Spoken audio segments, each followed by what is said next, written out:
thanks for joining me. It didn't take long for me to find my way back to Datça. This area of Turkey's southwest coast is just so beautiful, and I can't seem to stay away. It's been nearly 10 months now that I've been in Turkey, and while being close to my husband's family just outside of Istanbul has been really nice, the real draw for us to come here was being able to settle down nearer the Aegean or Mediterranean, and we're finally starting to make that happen. My husband and I made a last-minute decision to drive down to Datça to take a look at a few rental properties. I used the Turkish website sahibinden.com, which is essentially Craigslist, to find some properties to view, and we also had a family friend in real estate who helped. I thought I'd show you a bit of what we were able to find down here.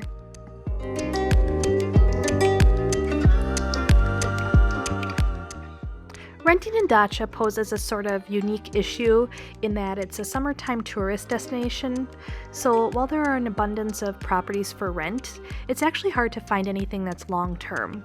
Most rentals down here are available at a daily or weekly rate during the summer months, and then once peak season is finished, they'll rent them out for longer periods, usually from about October through May, and because of this, most of them are also furnished. I wanted to go ahead and show you some of the rentals we looked at while here, the good, the bad, and the ugly, and give you prices for an idea of what renting's like. Currently, as I'm making this video, the exchange rate is $1 to 27.73 Turkish lira. But it's important to keep in mind that while the prices for the rentals that I'll show you may seem cheap if you're used to renting in the US, it's not for Turks. The median income for Turks is a fraction of what it is for Americans, and prices of home rentals and purchases is always a talking point in Turkey because for many it's gotten completely out of control recently.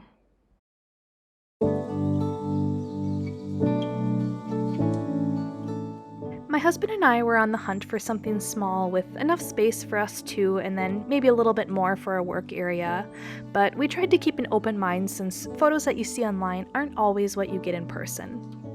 The first few places we checked out were a bit of a disappointment if I'm honest, and they left me a little bit discouraged for our search to come. We saw 3 units from the same landlord, and firstly, the location was not good, and while they were close to the city's largest grocery store, which would have been really convenient, they were situated along a busy road with lots of traffic noise, and it would have been impossible to ignore. In addition, the finishes of the units weren't the best quality, and a few of the units were, let's just say, less than clean.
Prices for these small ones were about average for others that I saw of similar size when looking online, but some of the units had bizarre layouts that just made no sense to me, and this is something I've noticed now after viewing quite a few homes in Turkey. From my perspective at least, there seems to be a lot of design that's just impractical. And it's kind of hard to describe, but it's almost as if things aren't planned out in advance, even in new homes, like doors not being able to open fully without hitting something. It's just something that's hard to kind of wrap my head around and compromise on.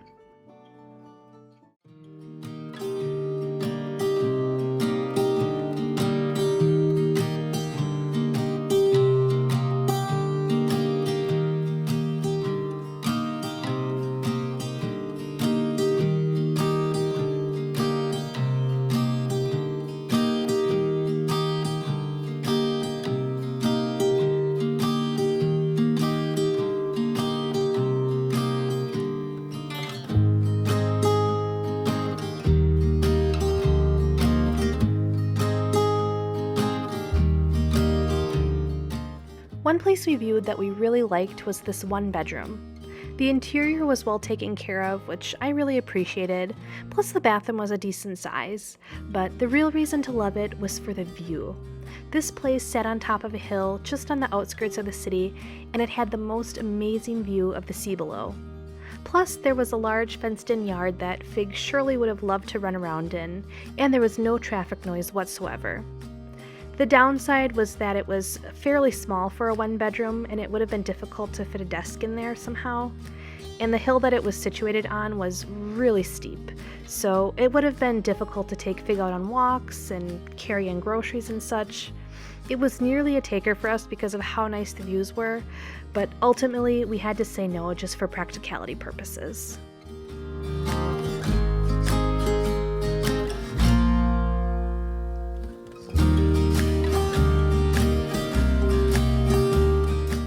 Moving on, we next saw a 3-bedroom, 2-bath property. And this home was a duplex, so it only shared one wall with its neighbor, and it was located in a small community of homes. However, the main road was nearby, so there was a small amount of traffic noise that could be heard. And the space in this place was more than enough, and it had a large outdoor area, which was great, in addition to a community pool that was just outside the patio doors. And there was work being done at the property when we were there, so it wasn't in show condition, but we were told that it would be finished shortly. The drawback here was that there wasn't an easy place to go on walks besides the main road nearby, but that's not exactly relaxing. Otherwise, this was a decent option for the price.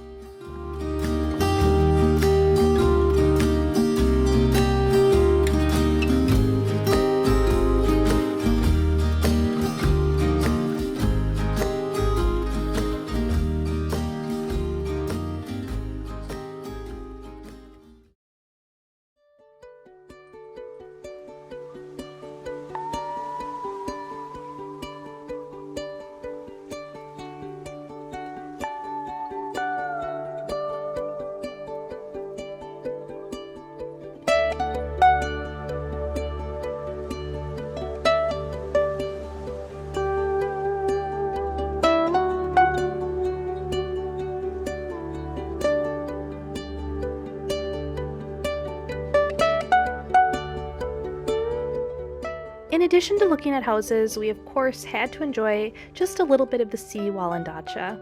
This was Fig's first time visiting Datça and the first time that she dipped her little paws into the sea, and she's never really swam before, and I don't even think most Frenchies can, given their top-heavy build, so we were completely surprised to see her take to the water. Now, granted, I wouldn't call what she did swimming exactly, but I'm certain that she was convinced she was. She had such a fun time splashing around in the sea. It was just too cute to watch.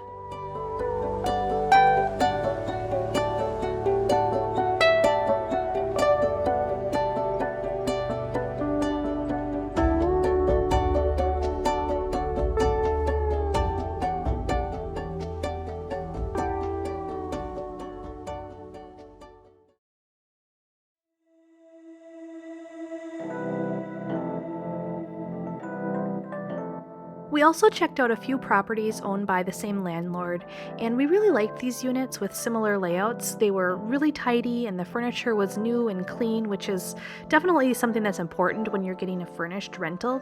They also had nice little yards and a patio, and they were not far from the sea, so having that nearby would have been nice. They were only 1 bedroom, but there was room for a small desk, so we could have made it work. And if these were available to us, I think we would have selected one, but in the end, they got back to us and let us know that they didn't want to accept pets, and obviously we would have Fig with us, so this ended up being a no-go.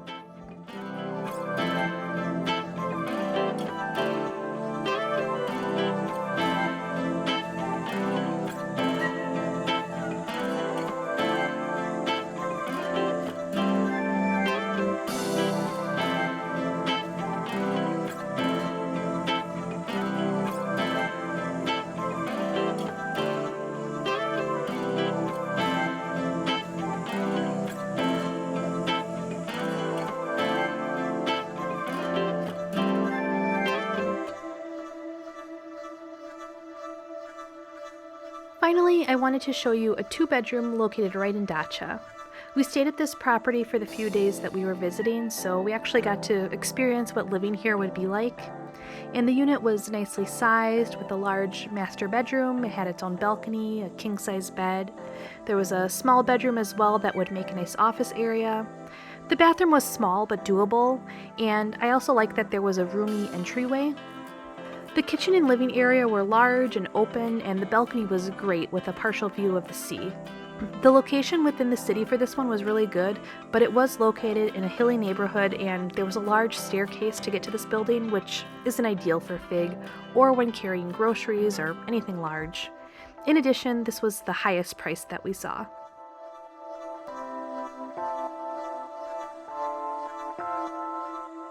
So what did you think of the places we saw? And did we end up finding a rental property in Datça? I guess you'll have to stay tuned to find out. If you'd like to see more from my perspective as an American living in Turkey, please consider subscribing to my YouTube channel. I'd really appreciate it. Until next time, thanks!